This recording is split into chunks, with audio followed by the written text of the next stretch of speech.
Kun sagantaa BBC Afaan Oromooti. Nu waliin tura.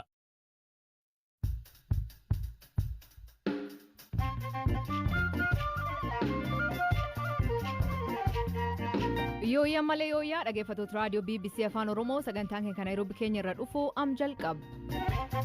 Kophee irraa keessatti nageellee filannoon haqamtee irdeebiin geggeeffamtuullee dorgomtoonni garii sagalee hin kennan. Sagalee isaan gaafa gaggeeffatan kasaanii mirkanaa'ee jira. Kiyyaammoo anaa fedhamee lammatarra deebi'uu hin danda'amu waan ta'eef guyyaa sanis sagaleen jedha kabajamuu hin dandeenye akkasiin irraa hammaatee kabarsa kanaallee akka nageellee irralleetti. Akkaawuntiin miidiyaa hawaasaa akkamiin nam jala butama? Bara marsaalee hawaasaa rakkoo biyya keenya keessatti deebiin mul'atuun ijoon tokko paaswordii salphaa fi akkasuma immoo hiriyyootaa fi wal beekumsaanii paaswordii walitti agarsiisuudhaan namoota. Loltoonni Itoophiyaa waraana Tigraay tirmaatan ergama eegumsi wayinii takka hin hirmaanne gaafiin dhiyaate kanaaf oduu dabalataan waliin turaa an asli galgaloo.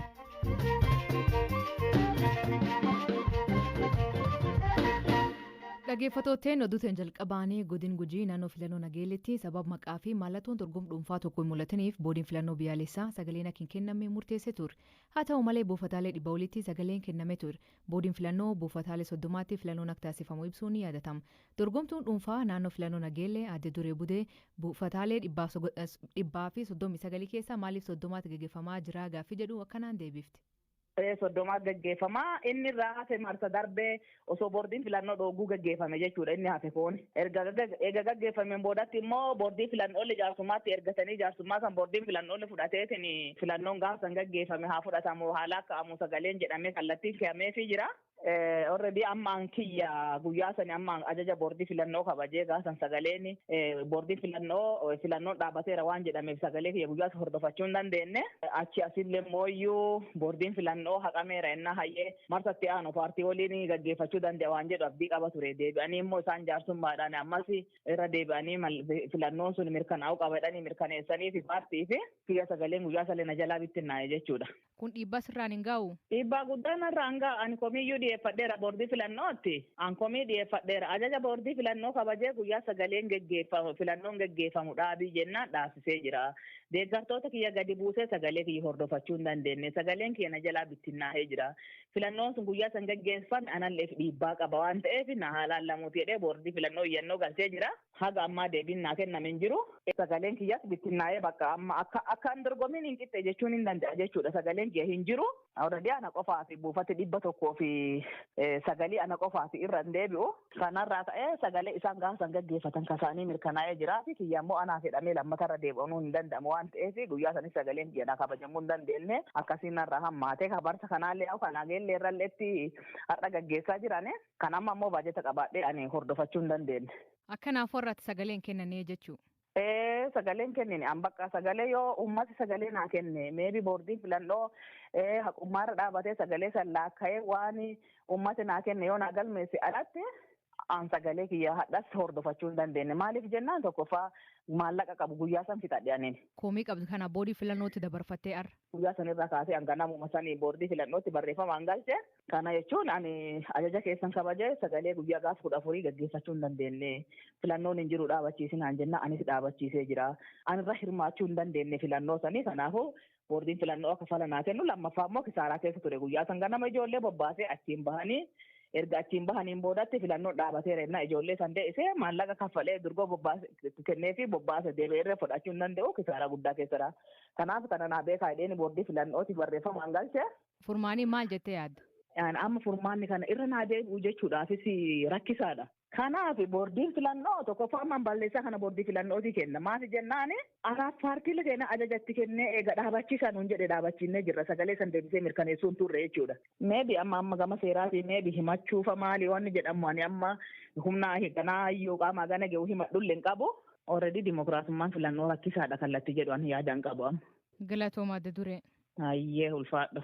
Obbo Takkala Uturaa akka duraanii mallattoof maqaan isa dhabamuun komii boordii filannoo dhiyeeffate dorgommii keessa ba'uu hima. Sabab dhuunfaa fi uummata rakkisuun barbaannee jedhe. guyyaa ganama gaafa 14 filannoon saayitoota hangafa jennu kaan irratti hin geggeeffame jechuudha. Guyyaa darbu sila filannoon maqaan kiyyalleen keessa galee irra deebi'ee baagumee tokkotti filannoo akka geggeeffamu murtaa'ee guyyaa dura. Boodarra immoo isaanii akkana murteessanii jiranu ergaan isaanii guutuma guutuu bakka maran naqqabnee kuuniin filatee kuuniin filannee dubbiin burraa burree teessee jennaan.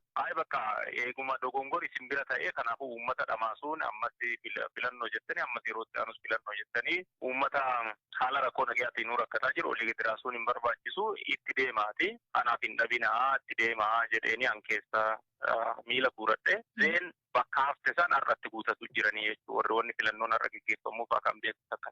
In fact dorgomree namoonni nu haasofneeni adde dureen faanii anarraa sagalee yuun kennannee jetti. In fact dorgomuu jirree atileen hin dorgomtu sileen dorgomtu enti dorgomuu jira.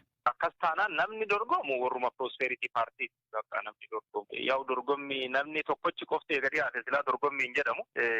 Namuma warruma Prosperity Party warrachi dorgomu garuu izeemaan namni tokko paarlaamaa irra jira jedhama. Akka sanirraa hafe namni dorgomu paartii badhaadhinnaati jechuudha ka filannoon kennamu sagaleen ka kennamu. Galatooma boota kalaa. Ayyaayee ulfaa. Yoo inni illee hin dorgomne maaliif haqamee gaaffii jedhutu jira.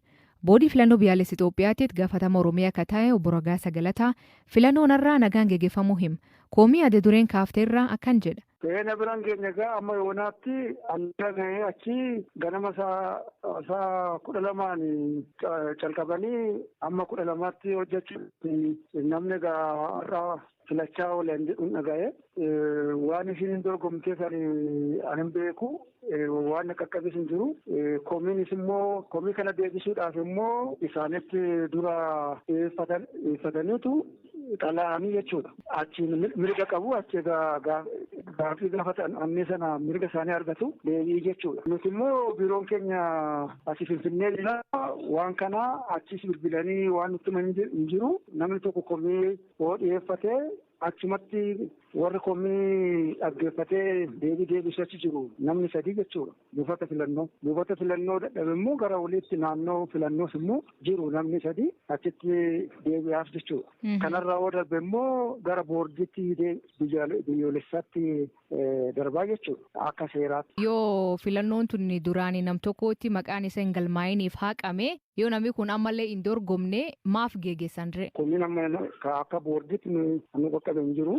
Dannoo Oromiyaatti jechuudha. Murtee kana immoo kennuudhaaf maaliif akkas ta'ee an jedhu akkasumas si deebisan waan hin beeku hin qabu. Galatooma obbo Ragaasaa. Isinis galatooma kana wanti jiru egaa.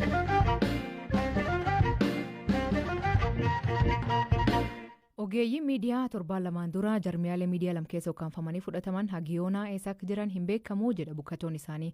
Hojjettoonni hawwiloo miidiyaa fi Itiyoo Fooram YouTube kataanii gaazexeessonni 15 erga hidhamanii 7 tokko caalu hagiyoona garuma murtiitiin dhiyaan. Bukkatoon isaanii Tadala Gabramadiin namoonni kunneen eessa akka jiran maatileen hin beekuu hin dandeenye jedhu.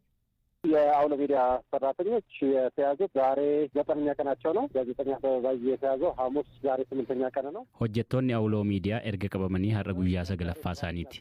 Gaazexeessaa Abbabaa Baayyuu kamisa darbe qabame har'a guyyaa 8ffaa isaati. Gaazexeessaa Yaayyesaw akkasumas Tsaggaa Za'ab erga qabamanii har'a guyyaa 7ffaa isaaniiti. Ka qabaman poolisii federaalaatiin. Fakkeenyaaf ajajji gaazexeessaa Yaayyesaw irratti ba'ee gara poolisii federaalaatti akka fudhatameedha kan nutti himame. Kaanis biiroo qorannoo yakkaa poolisii federaalaa akka jiranidha. Maatiinis haga jimaata darbeetti deemee achitti gaafataa tureera. Isa booda garuu gadi dhiifamaniiru asin jiran jechuudhaan ibsan. Ergasii maatiin isin argine mana murtiittis hin dhiyaanne. Akkaataa labsii haaraa miidiyaa irraa baay'een gaazexeessaan tokko hojii miidiyaan wal qabatee yoo shakkame osoo himati irratti hin banamin qabamuu hin danda'u jedhu. Yakki isaan ittiin shakkamanii hidhaman hojii miidiyaa isaan hojjetaniin kan wal qabate yoo ta'e labsiin kun ba'uun isaa bu'aa hagamii qabaa jennee gaafanne.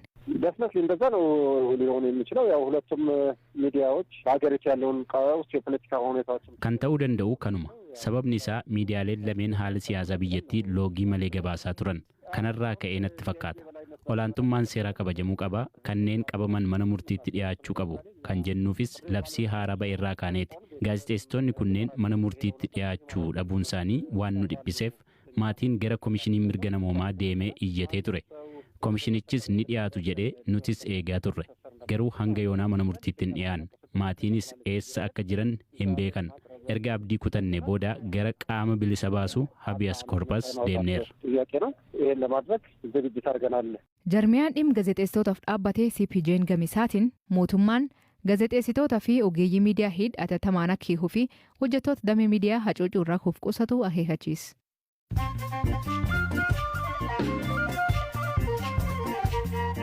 Dhaggeeffattoota namoota gaggabaaboo addunyaa isaanii dhiyeessaa jalqabaanii ajjeechaa pireezidantii Haayitii Juvenal Moiz hordofee magaalicha keessatti lolii qawwee poolisootaa fi namoota ajjeecha isaatiin shakkaman jidduutti jabaate hoogganaan poolisii biyyattii ammaatti shakkamtoonni 4 ajjeefamuu fi 2 hidhamuu hima. Pireezidantichi kun halkan kalee mana isaatti ajjeefame.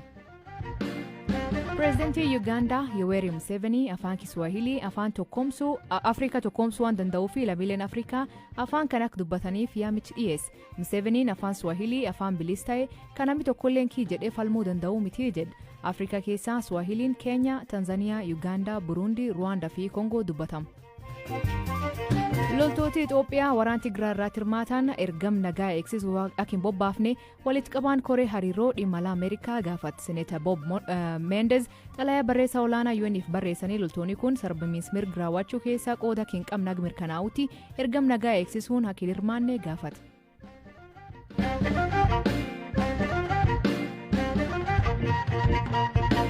Addunyaa irratti qaamoleen akkaawuntii namoota cabsanii seenan heddachaa jiraachuu fi maallaqa $1 miliyoonaan lakkaa'amu saamaa jiraachuu ogeeyyiin ICT dubbatu. Rakkoo kanaa fi kanneen nama saaxilan keessaa tokko ammoo furtuu yookiin paasword laafaa ta'e qabaachuu. Rakkoon kun yeroo dhiyoosaas Itoophiyaa keessatti yaaddessa ta'aa dhufe. Torbee kan keessatti akkaawuntii fi peejiin Facebook namoota hedduu akkasumas miidiyaalee butamuu dhaga'ame. Ogeessi ICT Abdiisa Baancaa Jaarraa maloota akkaawuntiin ittiin saamamuu fi akkamiin ofirra qolachuu akka danda'amu nutti hima. Eeliyaas Mulugeetatti dubbisa. Bara marsaalee hawaasaa rakkoo biyya keenya keessatti deebiin mul'atuun ijoon tokko paaswordii salphaa fi akkasuma immoo hiriyyootaa fi wal beekumsaanii paaswordii walitti agarsiisuudhaan namoonni waliin yeroo dheeraa jiraatanii yookiin immoo odeeffannoo walii beekanii jedhan gaafa waliin mufatanii jedhan wal jalaa bututu sababa tokkoffaadha. Inni yeroo ammaa dhaabbatuma feesbuukiitu rakkisee jiru garee hattoota Baangilaadesh irraa ka'u tokko jira. Maaleeshiyaa keessa ijoollee Baangilaadesh tokko vaayirasii iskaam godhanii yeroo baay'ee amma sababa ayyaanaatiin wal qabatee qophii wayii yoo jiraate suuraa babbareedaa vaayirasii itti fe'ame linkii beeksisa garaagaraa fakkaatu wayii inboksiidhaan namatti ergu namni inboksii san yeroo tasa namni ta'e natti ergeeti ani inboksii san banee yoo ilaale vaayirasiin akkaawuntii kan koo infoormeeshinii isaa guutuu fudhata paaswordii isaa jechuudha. Paaswordii akkaawuntii ittiin baname guutuu kana fudhatee yoo jedhe odeeffannoo akka odoo ani hin beekin hiriyyoota kan koo hundattuu deebiseeti hojii erga imeelii masan jechuudha. Akkaataa saniin odeeffannoo guutuu kana ol kaa'ata warri vaayirasii kana erge. Vaayirasiin kun odeeffannoo kana fuudhee dhaabbata jalqaba isa vaayirasicha san qindeessee gadhiisetti odeeffannoo erga waan ta'eef yeroo barbaachisaa ta'etti dhaabbanni sun yookiin garee hattoota sun akkaawuntii keenya keessaa nu baasaniiti akkaawuntii keessa seenuu danda'u. Paaswordii sasalphaa fakkeenyaaf moobaayila irratti illee koompitara irratti illee feesbuukii irratti illee imeelii illee paaswordii wal fakkaataa lakkoofsa bilbilaa fayyadama namni biyya keenya yeroo baay'ee kana tilmaamuun immoo namatti ulfaatu salphatti namni tokko paaswordii isaa lakkoofsa bilbila nama saniitti galcheeti akkaawuntii san keessa seenaa achi booda immoo abbaa san keessaa baasee ofii adimiinii ta'a jecha peejota hordoftoota hedduu qaban haala saniin butamu yeroo baay'ee biyya keenyatti. Namni of eeggachuuf sosochii intarneeta gubbaa godhu keessattuu marsaalee hawaasaa feesbuuk gubbaa of eeggannoo gochuu qabu salphumatti gorsa kennitu maalidha? Paaswordiin bakka garaagaraatti fayyadamnu garaagarummaa ho'ii qabaachuu danda'uu qaba. Paaswordiin yeroo hundaayyuu qabu paaswordii jabaa ta'uu qaba. Qubee guddaa of keessaa qabaachuu qaba. Qubee xiqqaa of keessaa qabaachuu qaba. Mallattoo akka ilbee yookiin ekskilaameeshinii mallattoowwan ho'ii itti dabaluu qabna. Lakkoofsa itti dabaluu qabna. Akkasuma immoo baay'inni isaa 6 gadi ta'uu hin qabu jedhama ogeessotaan yeroo gorfamu. Two-factor authentication kan jedhamu hagam barbaachisaadha? Authentication factor kan jedhamu appilikeeshinii authenticationii kanaaf hojjetameeru jira. Play Store irra jira. Appilikeeshinii sanii page Facebook keenyaan linkii walitti goona. Yeroo akkaawuntii keenya bakka biraatti yookiin immoo koompitara haaraa irraa namni seenu cal jedhee loogiin godhuuf jechuudha. Loogiin paaswordii sirrii illee galchanii jennaan koodii appilikeeshinii sun jenereet godhu akka itti galchan gaafata. Koodiin sun immoo bilbila abbaa akkaawuntii isa irra qofa jira waan ta'eef gara jiree argamuu hin danda'u. Abbaa akka bilbila isa harkaa qabu qofatu appilikeeshinii sanbanee koodii isa irra ilaalee itti galchuu danda'a jechuudha. Two factor authentication inni biraa immoo lakkoofsa bilbilaa keenya akka minteejiin koodiin lakkoofsa bilbilaa keenya irra ergamus gochuu dandeenya jechuudha. Dhaggeeffattoota keenya sagantaan keenya ganumaa agborii naga waaqa kee bulaa.